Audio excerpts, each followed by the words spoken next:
They screamed and ran. The human pressed his forehead to the largest forbidden creature. On the seventh day, the creature stopped pressing against the door and started listening. The bioscanner in Tier 4 registered the change at 3:40 station time. The forelimb, one of four, each roughly the length of a Theric officer standing upright, had been flat against the interior surface of the pressure door for 6 hours. Not pushing, not testing the seal, just holding contact the way something holds contact with the last warm thing in a cold room. Then the forelimb withdrew, and the creature turned its head, and the scanner recorded a shift in its auditory receptor orientation that the Raventh Accord's classification software filed under the only category that fit. Unknown behavior, see supervisor. Nobody saw the supervisor until morning. Ireven Saul had been documenting containment operations for 11 years, and she had never written that sentence before, stopped pressing and started listening. She wrote it anyway because that was what the data showed, and the data was what the archive was for. Her secondary eyelids were up. She was in clinical mode. She noted the time, noted the behavioral shift, and reached for her station standard morning fluid, which had gone cold 2 hours ago while she watched the feed. The specimen in Tier 4 was a Helvrak Sunder, Category 12 Deathworld organism pulled from the Velk Basin ecosystem during a joint Directorate survey 14 months prior. 58 containment attempts across 3 separate enforcement bodies, 9 successful transports, 0 survivals beyond Day 4. The Raventh specimen was on Day 7, and nobody on the station quite knew what to do with that number, including Ireven, who had filed it in the archive under active anomaly and added a note that read, "I am unsure whether this is a success. No threat posture, no vocal escalation, no attempt at the pressure lock. Just listening." The Raventh Accord sat at the edge of the Sullivan expanse, anchored to nothing, which was on purpose. A station built to hold things that couldn't be near other things was best positioned near nothing at all. 7 tiers, compressed helix structure, each tier sealed from the others by pressure doors rated to Category 14 force levels, 2 grades above anything the Accord had ever actually housed. The Directorate liked margins. It also liked the Accord to be 3 transit days from the nearest inhabited system, which was less about safety and more about paperwork. If something went wrong at the Accord, it went wrong quietly, and the forms arrived before the news. Tier 4 was the deepest lock. Whatever entered Tier 4 did so through a 6-stage decontamination sequence, 4 separate identity checkpoints, and a pressure door that weighed more than the shuttle bay above it. The bay itself was 40 meters across and designed, architecturally, so that the organism inside it could not see the door. The Directorate's behavioral researchers had determined, across 17 containment studies, that apex predators were calmer when they could not locate their exits. The Helvrak Sunder had found the door on Day 1. It had not done anything threatening with it. It had simply found it, moved to it, pressed one forelimb against the surface, and held. Ireven had noted this in the archive and labeled it proximity behavior category ambiguous. Her supervisor had read the note and written back, "Correct categorization, monitor." She had been monitoring for 7 days. Stay with this. What she heard next is the part that didn't make it into the formal record. The alarm sounded at 6:11.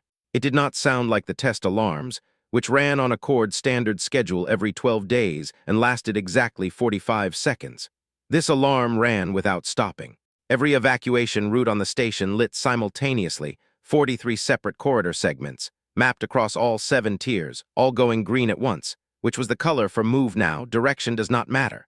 Ireven's archive feed registered the alarm at 0611-04 and began auto-logging incident documentation at the same timestamp. She noted her own response time, 7 seconds to full recording mode. She considered whether that was fast enough and decided it was, since she was still in her seat and nothing in her immediate area was on fire. The bioscanner in Tier 4 was showing a new reading. The pressure door rated reinforced Category 14 threshold had developed a fracture in the upper left mounting bracket. Not a breach, a fracture. The door was still in place. But the gap between the door edge and the frame, at the top left corner, was now 11 millimeters. 11 millimeters was not enough for a Helvrak Sunder to exit. It was enough for sound to pass through. Ireven looked at the bioscanner, then at the fracture data, then at the behavioral log from the past 6 hours. She opened a new document in her working notes, not the formal archive, which had its own formatting requirements, and wrote 2 words, wrong category. She didn't know what she meant by that yet. She filed it anyway. On subcorridor Fen Null, Tier 3, the alarm was not louder, but it was closer. The corridor was a maintenance shaft, dead end, 1 exit upward through a pressure hatch, and it smelled the way all Tier 3 maintenance shafts smelled. Recycled coolant and the particular metallic sharpness of a door seal compound that was curing at the wrong temperature. There were tools on the floor. A diagnostic case open. A harmonic coupler half installed in the door seal housing on the left wall. Soren Vale had been in this corridor since 4:30. The door seal on this hatch had been running 2/10 below tolerance for 6 weeks, which was not enough to fail it but was enough to flag it, and flagged seals were his problem. He was a Tier 2 biological maintenance technician, which meant his job was to make sure the things that were supposed to hold did hold, and to make sure the readings that were supposed to be correct were correct, and to stay out of the way of everyone who held a higher classification. The calibrator was running on his belt, palm-sized, a low sustained tone at 34 Hz, the frequency for checking harmonic tolerance in a pressure door seal. He had owned it for 11 years. He had not thought about it in at least 6. The alarm sounded. Irevan's archive log would later note that every available evacuation route registered foot traffic within 40 seconds of the alarm. 43 corridor segments, people moving toward exits. It would also note that one corridor segment registered no movement at all, subcorridor Fen Null, Tier 3. The technician in the shaft had not moved toward the exit. He had turned off the diagnostic case and picked up the uncompleted harmonic coupler and stood very still, listening. The calibrator was still running. Accord Marshal Drevith Khan had not been asleep when the alarm sounded. He was rarely asleep during high monitoring periods, and the Helvrak Sunder specimen had been a high monitoring period since day 1. He was in the command annex on Tier 1 when the fracture alert came through, and he reviewed the bioscanner data for 40 seconds before he spoke. His voice, to anyone unfamiliar with Theric communication norms, sounded like a man forcing himself to be quiet under extreme stress. It was not. It was Khan at his normal volume. Theric speech had evolved in enclosed cave systems where raised voices triggered rockfall, and the instinct for conversational quiet had never left the species. New personnel on the Accord spent their first 2 months working on the assumption that Khan was permanently one step away from something catastrophic. He was not, he was simply speaking. Containment status on Tier 4, he said, at the volume of someone reading a grocery list. His junior officer, Vendrune, read the report back. The fracture, the 11mm gap. The specimen's current position, still near the door, no change in posture, no breach. Khan looked at the bioscanner feed for 4 seconds. Activate the kill clear protocol, he said, at the same volume, and evacuate all non-essential personnel from Tiers 3 through 5. Vendrune activated it. The alarm was already running. The corridor lights went green. The kill clear protocol for a Category 12 organism was not a complicated document. It was 4 paragraphs. The first paragraph established the threat category. The second paragraph listed authorized suppression methods. The third paragraph defined the safety perimeter, all personnel outside a 60-meter radius from the organism's position. The fourth paragraph gave the commanding officer full discretionary authority once parameters 1 through 3 were met. Khan had written most of the third paragraph himself 9 years ago, when the previous version had defined the radius as 40 meters, and a Category 8 breach at Outpost. Selnerv had demonstrated that 40 meters was a suggestion. He had never had to invoke the protocol for a Category 12. Nobody had in the Directorate's operational history. He pulled up Soren Vale's personnel record because he needed a headcount of non-essential personnel on Tiers 3 through 5, and because one of the corridor monitors was showing a maintenance tech in a dead-end shaft who had not moved toward an exit. He needed to know why. The record loaded. He read it in about 8 seconds, which was long enough to see the tier classification and the job title and the 14 years of prior work history. He did not read the Earth credential file. There was no reason to. It was formatted in a registry system the Accord's HR processing software had not integrated, and it sat in the file as a block of unconverted data under the header External Certifications, pending review. It had been pending review for 3 years.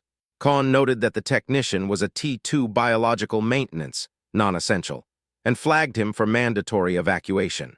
The flag registered on Soren's station badge at 0613-41. Soren read it, looked at the hatch above him, the only way out, looked at the half-installed harmonic coupler in his hand, looked at the direction of the alarm frequency, which, if he was reading the Accord's alert tones correctly, was originating from Tier 4, which was directly below his current position through 2 pressure layers. He put the harmonic coupler down very carefully, so it wouldn't roll. He picked up the calibrator. He moved toward the Tier 4 access corridor, which was not the direction of the evacuation hatch. Irevan had pulled Soren's file 18 minutes later because she was building a full incident personnel log, and she needed to account for everyone who had been in the restricted zone during the alarm window. She was not looking for anything unusual. She found the file, opened it, entered the standard archive fields, name, classification, tier assignment, duty status, and then stopped. T2 biological maintenance, that was correct. 14 years prior service, subarctic large mammal conflict response. She read that again. Then she read the line below it. Earth's subarctic wildlife conflict registry, full field certification, large predator intervention class IV. The archive's personnel system had a field for external certifications. It had not converted this one. The number sat in the file, class IV, without a Directorate equivalence rating next to it, because nobody had run the conversion. Irevan opened her working notes and typed, "I am uncertain what this number means." She made a note to run the conversion later. She had 17 other personnel files to log. She moved on. The normal at the Ravantha Accord, for the 11 months before the incident, ran something like this. Accord Marshal Khan conducted his morning briefing at 700. He stood at the front of the command annex and read from prepared incident summaries with the efficiency of a man who had been reading incident summaries for 31 years and had found a pace that worked. His record was clean, 0 containment failures, 6 zero-casualty operations including 2 Category 8 events, 3 Directorate commendations filed in a system he had never once accessed to read them. He was not a humble man exactly. He simply didn't find commendations useful. He found data useful. The doctrine he operated under was his own, built across 3 decades of containment work. Distance is the variable you can always control. Everything else, the organism's behavior, the containment structure's integrity, the response time of your personnel, everything else is a factor you manage. Distance is the one factor you set. You choose how far away you stand, and if you are far enough away, the other factors become secondary. He had built this doctrine after the Category 6 breach at Outpost Velnur 12 years prior. A containment structure had failed, the first and only time in 31 years that a barrier had failed him. The breach lasted 4 minutes. The scar on his left forearm, raised and slightly paler than the surrounding skin, ran 6 centimeters from wrist toward elbow. He had not mentioned it in any of his incident reports. It was in his medical file. Nobody on the Accord had asked about it. The doctrine that came out of that breach was simple. If the barrier is the thing that can fail, you build more barriers, and you make sure you are always behind them. Subsection 14 of the separation protocol had been applied to the Helvrak Sunder during intake processing 14 months ago, and Irevan had noted it at the time without flagging it. This was not negligence. Subsection 14 had been applied 6 times in Directorate history and had stabilized the separated organism within 48 hours in every prior case. The clause was designed for a specific situation. A bonded organism using offspring or clutch as leverage during a containment event, effectively holding its own reproduction hostage to negotiate transfer conditions. It was a real behavior. Several documented species exhibited it. Removing the reproductive element from the organism's proximity eliminated the leverage and historically produced a calmer organism within 2 days. The Helvrak Sunder's 4 eggs had been removed from the Tier 4 bay during intake and placed in a secondary biostorage unit on sublevel Fen-Null, 2 pressure layers below the bay, 60 meters of corridor, and 2 rated doors between them and the creature's current position.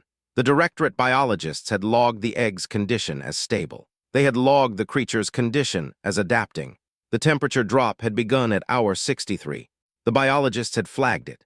The flag had gone to the station's Tier Supervisor Q, which was monitored by a Ravhari engineer named Soveth who was, by most accounts, excellent at his job, which was not biology. Soveth had read the flag, determined it was not a mechanical failure, and forwarded it to the Biological Assessment Q.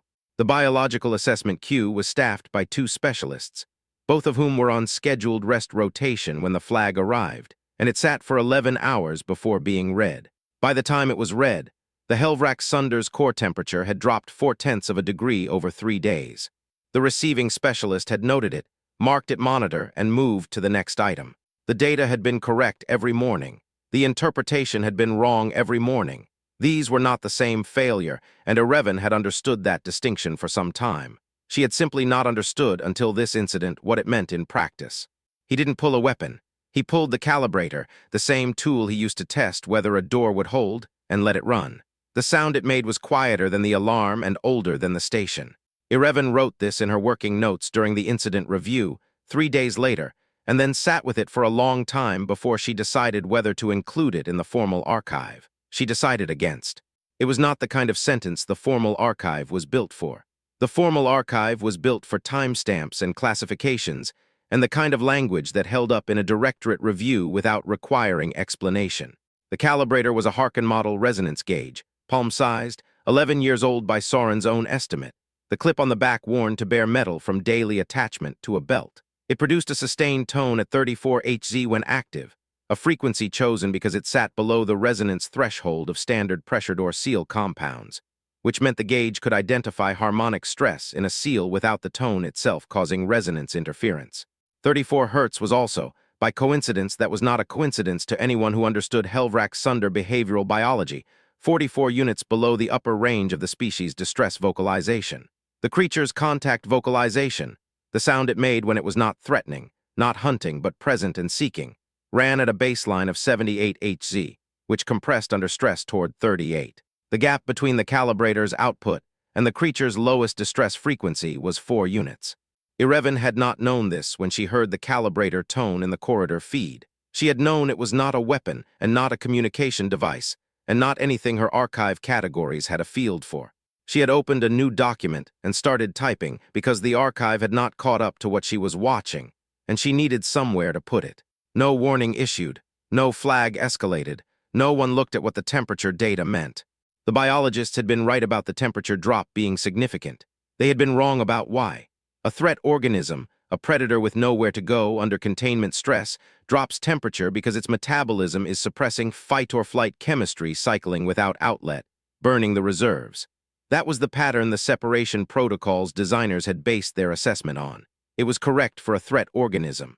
The Helvrak-Sunder was not behaving like a threat organism. It had not behaved like a threat organism since day 2. Irevan had documented this. She had used the word anomalous and the phrase category ambiguous proximity behavior, and had not used the word that would have been accurate, which was grief. A nursing apex predator separated from its clutch at the height of the bonding period does not suppress. It searches. The temperature drop in a searching organism is different. It runs in the extremities first, as circulation prioritizes core systems, and it is slower, and it does not spike during high-stress moments the way a suppressed threat organism does. It stays consistent. 0.4 of a degree over 3 days, even across the highest alarm moments, was not a suppression pattern. It was the temperature curve of something that had decided it was going to stay close to the last thing that felt warm and wait. Irevan would write this in her addendum to the formal report, 6 weeks after the incident. During the incident itself, she was still working with the data she had, which was correct, and the framework she had, which was not. The Ravhari crew on the Accord had a specific relationship with alarms that Irevan had documented during her first month and never fully explained to her satisfaction. Ravhari were engineers by training and by something close to vocation. They related to systems the way other species related to territory, with a sense of personal ownership that extended to knowing exactly how loud a given alarm was supposed to be, how long it was supposed to run, and what it was supposed to mean for their specific workstation. The evacuation alarm on the morning of the incident meant, to the 14 Ravhari crew members on active shift, that something was wrong with a biological system, which was not their system, which meant it was not their problem, which meant they could return to their workstations as soon as the corridor cleared. All 14 were back at their stations within 11 minutes of the alarm sounding. Irevan's archive note on this, written during the review period, read, Ravhari do not have a word for evacuation drill. Their closest equivalent translates, roughly, as the hallway is temporarily inconvenient. Sovith, specifically, had filed a maintenance request for the door sensor in subcorridor Fennel within 4 minutes of returning to his station. The sensor had been flagged for recalibration. The technician assigned to it had not completed the work. Sovith's request was logged at 6:27, which was 16 minutes after the alarm, and 11 minutes before the technician in question had stopped moving toward the Tier 4 approach corridor and started walking faster. The Tier 4 approach corridor was not a place people went without a reason.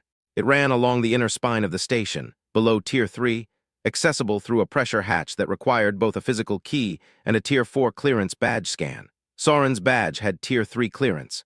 The hatch had opened anyway, because the alarm protocol had unlocked all internal pressure hatches for emergency access, and the system had not distinguished between emergency access to evacuate and emergency access to walk toward the problem.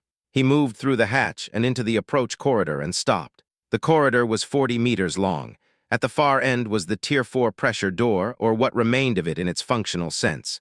The door was still in the frame. It had not opened, but the fracture in the upper left mounting bracket had spread during the alarm period, and the gap at the top left corner was no longer 11 millimeters. It was closer to 40. Through the gap in the slant of emergency lighting from inside the bay, Irevan's corridor camera, which was still running because nothing had taken the cameras offline, picked up the edge of a forelimb. Exoskeletal surface. Matte gray-brown, textured like cooling volcanic rock, not moving. The calibrator on Soren's belt was still running. He had not turned it off. He did not move toward the door. He stood at the entrance to the approach corridor and looked at the forelimb through the gap and listened. And the archive's audio sensor in the corridor recorded what he was listening to. A low, sustained vocalization from inside the bay. Running at a frequency the system logged as 76 Hz, which was 2 units above the Helvrak Sunder species baseline, which meant the creature was calm, or as close to calm as it had been in 7 days.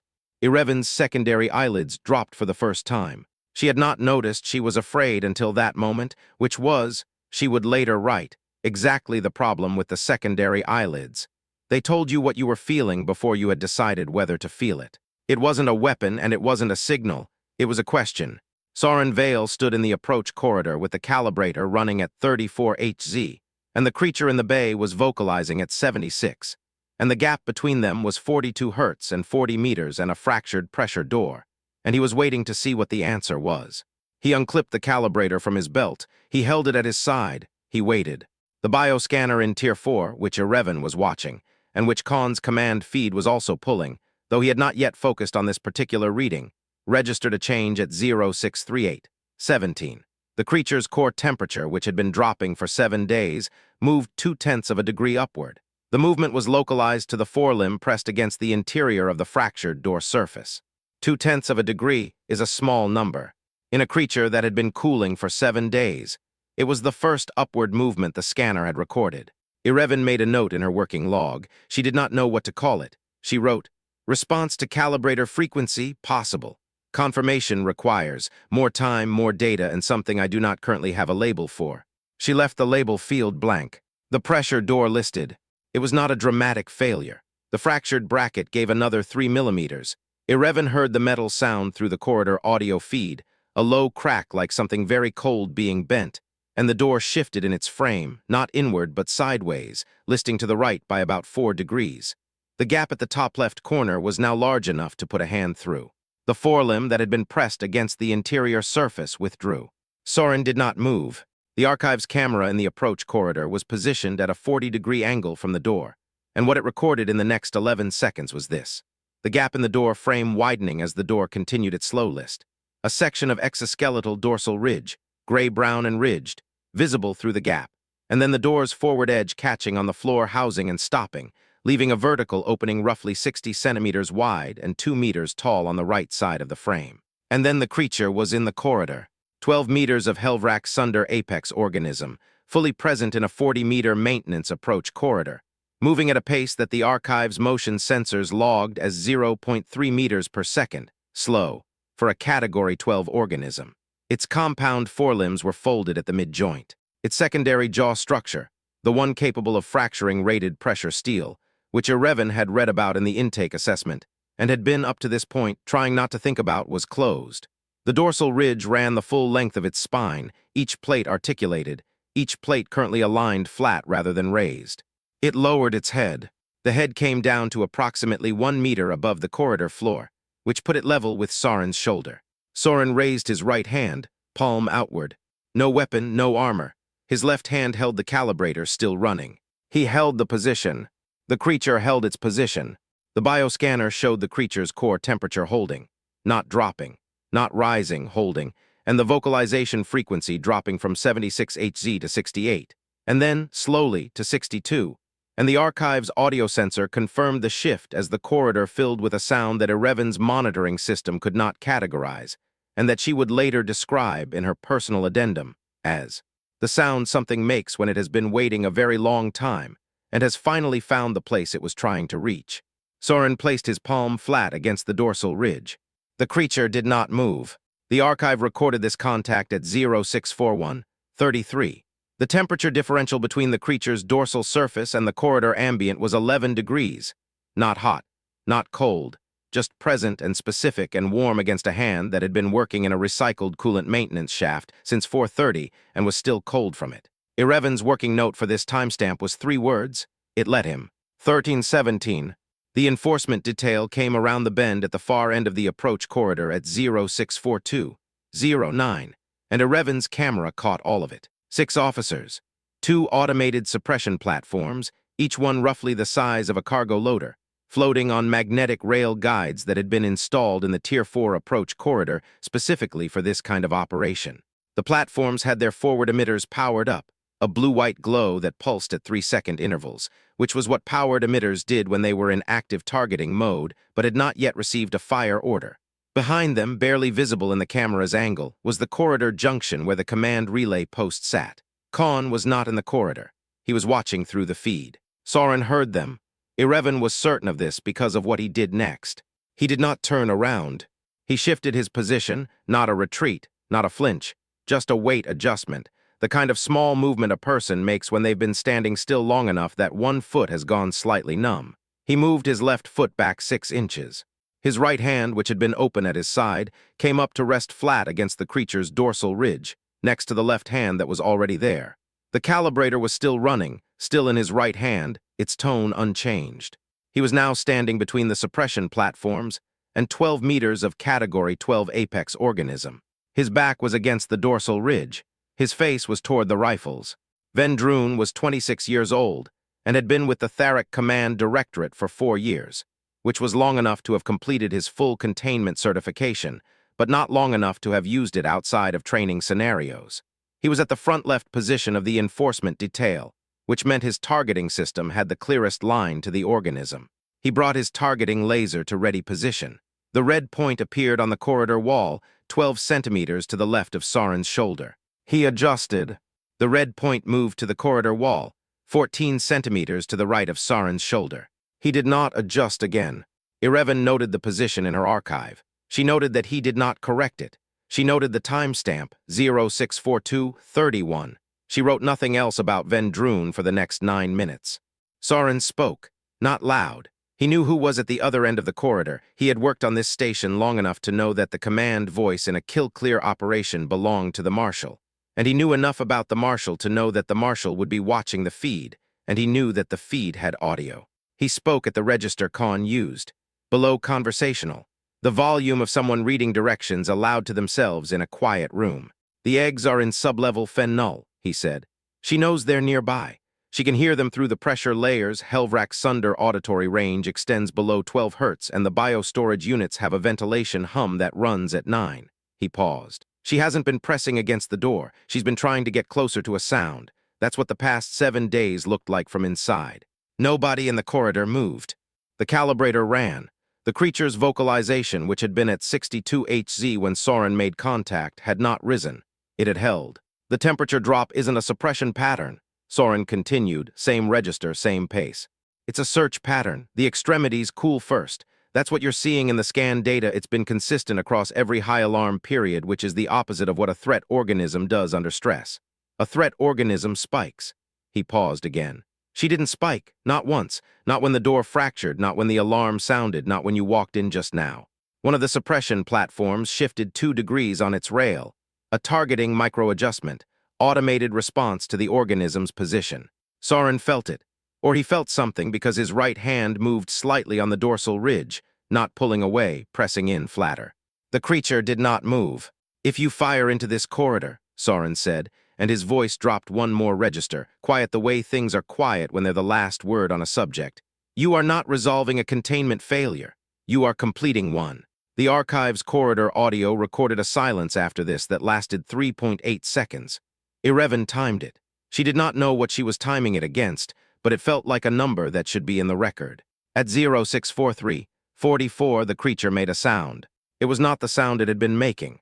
The vocalization Irevan had been tracking. The sustained 62 Hz contact call dropped suddenly, shifted, and came out at 38 Hz, 4 units above the calibrator's output.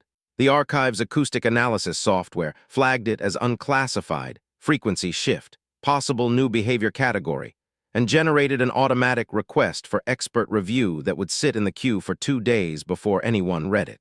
Irevan heard it through the feed and stopped typing. The sound at 38 Hz was not a threat vocalization.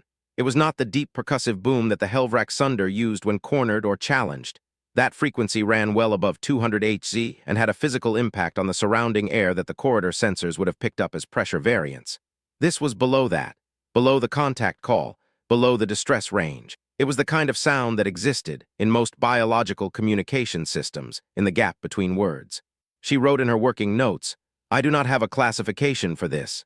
She left the classification field empty and kept watching. Vendrune's targeting laser had not moved from its position 14 centimeters to the right of Soren's shoulder. Nobody had ordered him to correct it. The eggs had been in sublevel fentanyl for 14 months. Irevan had known this. She had filed the subsection 14 application herself during intake processing because the protocol required an archival witness, and she was the archival witness on duty. She had applied it without flagging it because it had been applied 5 times before in Directorate history and had worked 5 times before, and the Helvrak Sunder's behavior during intake had been. The word in her original report was aggressive, which had seemed correct at the time. She looked at the word now, in her own archive from 14 months ago, and looked at the creature in the corridor feed, and looked at the 38 Hz frequency still holding on the acoustic scanner. The creature's clutch had been in a biostorage unit 60 meters below the bay, 2 pressure doors between them, for 14 months. The biostorage ventilation hum ran at 9 Hz, below the range of most species' auditory systems, not below the range of a Helvrak Sunder. 14 months of 9 Hz through 2 pressure doors, 60 meters of station corridor, and a creature that was not pressing against its bay door in threat behavior but in search behavior, trying to get closer to the lowest sound in the building. Irevan reached into her working notes and deleted the word aggressive from her personal copy of the original report. She could not change the formal archive. She was aware of this. She deleted it anyway. Khan had been watching the corridor feed for 4 minutes when the 38 Hz reading appeared on his bioscanner. He had watched Soren's repositioning. He had watched Vendrune's targeting laser drift and stay drifted. He had heard Soren's assessment in its entirety, delivered in theric register, at the volume Khan used himself, a fact that had registered somewhere below the level of conscious attention. The way small, unexpected things do when your conscious attention is occupied by a calibrator tone and a Category 12 organism that had not moved. The 38 Hz frequency was the thing that made him look at the bioscanner more carefully. He had studied Helvrak Sunder behavioral data during the intake preparation. He had read the species files. He knew the threat frequency range and the distress range and the standard contact call range. He did not know this range because it was not in the species files, because no one had documented it before, because no one had been close enough to hear it under these conditions. On his left forearm under his uniform sleeve was a scar 6 centimeters long from wrist toward elbow that he had not shown to anyone on this station. He had not thought about it in a long time because his doctrine was built specifically so that he would not have to think about it. The doctrine was, put enough distance between yourself and the thing that can harm you, and the scar doesn't repeat. He was watching a maintenance technician stand with his back against a Category 12 organism and talk about ventilation hum, and the bioscanner was showing him a temperature reading on the creature's dorsal surface that had moved from 11 degrees above ambient to 13, localized to the contact point with Soren's hands. The doctrine had nothing to say about this. He was aware, with the specific clarity that comes from 31 years of building a system, and then watching it encounter the one thing it was not built for, that the doctrine was not wrong. It was simply not designed for this situation. These were different failures, and he had spent 12 years not understanding that distinction. He understood it now, and the understanding was not comfortable, and he had approximately 4 seconds to decide what to do with it. Irevan saw the close-up of Khan's forearm in the command feed at 0644-17. She did not know what the scar was from. She did not have that record. It was in his medical file, which was outside her archive access. But she saw the way his hand moved just briefly to his left forearm, and then back to the command panel, and the way his jaw-ridge plating, which had been still the entire time, which she had noted and noted again because it was significant, shifted slightly, just for a moment before going still again. She opened a new document in her working notes. She wrote, "He has been here before. She did not know exactly what she meant. She left the note open and kept watching. The new loop was this.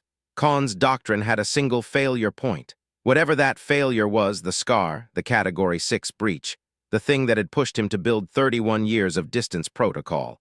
It was in that room with him right now, and the question was whether it would break him or finish building him.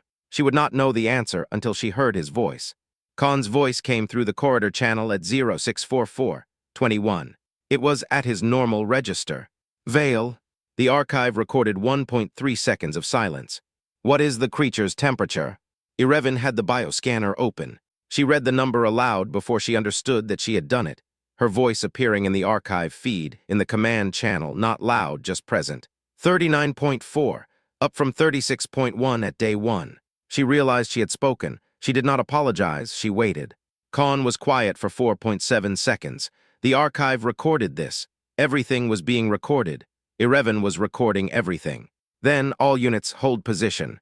Not stand down, not weapons clear, not retreat. Hold. He did not hold, he stood. He stood still, he held the position, he held the line. The calibrator ran at 34 Hz. The creature vocalized at 38 Hz. The gap between them was 4 units, which was nothing, which was the distance between one thing and another thing that had finally gotten close enough to hear each other. Vendroon's targeting laser stayed 14 centimeters off axis.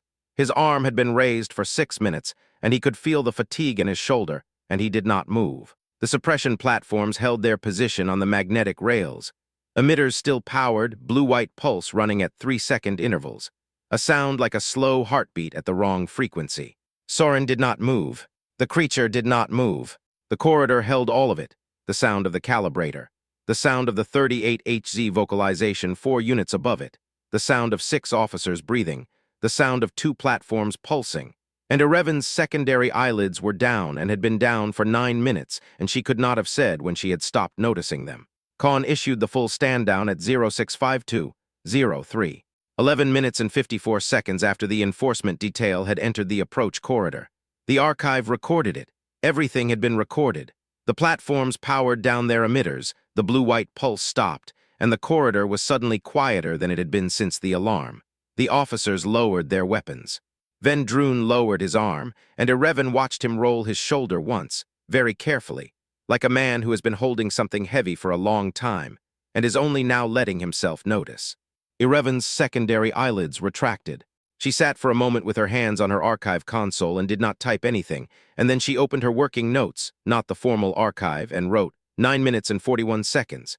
I did not notice my own eyelids for any of it. I reviewed the footage afterward. I cannot tell from the footage which species in that corridor was the most frightened. I have marked the timestamp. I will not file a conclusion.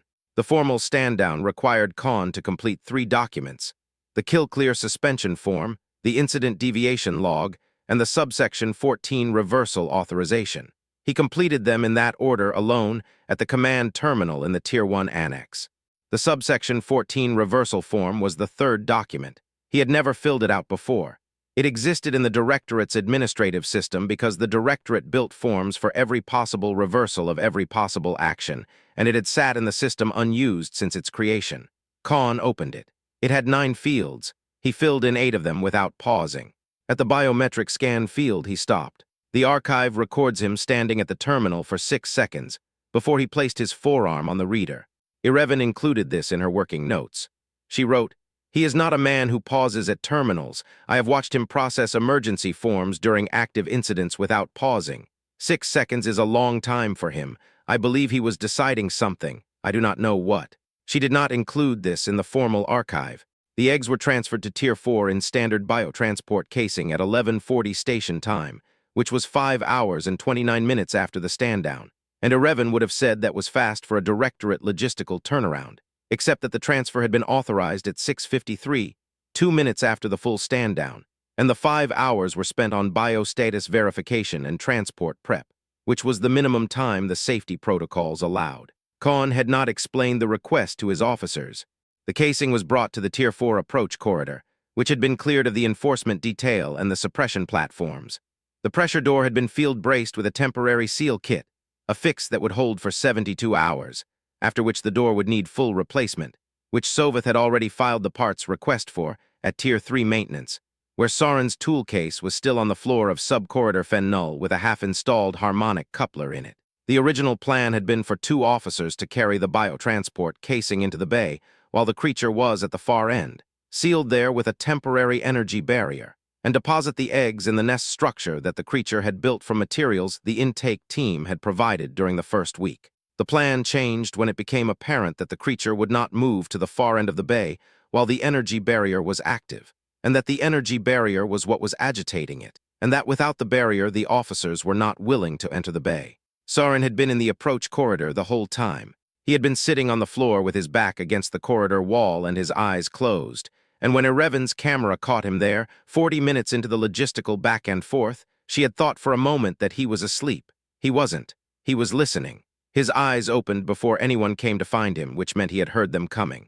He took the biotransport casing and carried it to the bay entrance himself. He spoke to the creature, low at Tharic register, not words, just sound at the right frequency, and he brought the casing in, and the creature came to him, and the transfer took 47 minutes. Every off-duty crew member who was not on active station duty found a reason to be near a feed screen for those 47 minutes.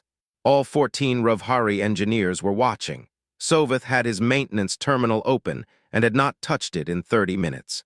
The debrief was held the following morning in the Accord's formal review chamber, Tier 1. Ireven attended as archival witness. Khan sat across from Soren, who had cleaned up and was wearing the same uniform as the day before because he owned 3, and one of them was still in the maintenance shaft. Khan asked one question. He asked it at his normal register, below conversational, the tone that species from high-noise environments spent months on the Accord learning to stop misreading as threat posture. "How did you know?" he said. "Not what were you thinking, not what was your plan, just how did you know?" Soren was quiet for a moment, not uncomfortable. Just locating the answer. "The data said she was dying," he said. "That's not what a threat does. A threat has somewhere to go, it's building toward something, an exit or a confrontation. She wasn't building toward anything." He paused. The temperature was wrong for a threat. The behavior was wrong for a threat. She was staying close to the only thing she had left. Khan's Jorage plating was still. She was inside a sealed bay. "Yes," Soren said. "She was staying close to the wall." The archive recorded a silence of 6.2 seconds. Ireven's secondary eyelids did not drop. She was not frightened. She was something else, something she did not have a classification for yet, and she typed it into her working notes as exactly that. Something I do not have a classification for yet. The subsection 14 suspension came through Directorate channels at 1500 on the second day after the incident, pending full review of the application criteria across all 41 classified species under current Directorate authority. The review was estimated to take 8 months. Ireven filed this in the formal archive and made a personal note that 8 months was the Directorate's version of immediately. Soren's Earth credential file was converted to Directorate equivalents at 900 the following morning, at Khan's request, by an administrative specialist who had not been told why the conversion was urgent, and had done it in 4 hours because the request had come from the Marshal's office with a priority flag. The conversion placed Soren at Grade 7, Biological Assessment Specialist. The grade had been correct all along. The institution had simply not looked at the file in the right units. Ireven archived the conversion notice and added a note that was, for her, almost informal. "His file said what it said for 3 years. Nobody converted it. I'm not certain what to do with that professionally. Personally, I know exactly what to do with it, which is to file it somewhere I will find it again."